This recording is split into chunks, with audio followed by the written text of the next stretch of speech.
Wow, grabe ang init guys. Lalabas ako. Bibili sana ako ng tubig naming inumin.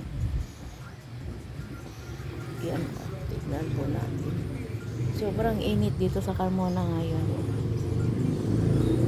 Iingat po tayong lahat. Grabe talaga. Parang summer na. Yan, paiikot ko po. Yan.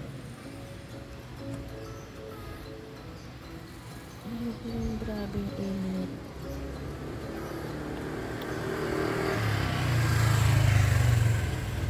Bibili ako kasi ng tubig naming inumin sa water station. Nandito ako sa aming road. Kasi ang water station doon pa sa may gate.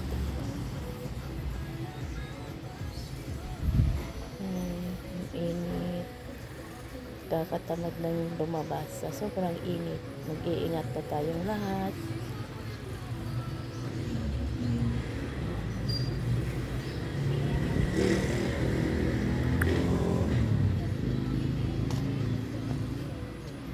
Thank you for watching. Bye.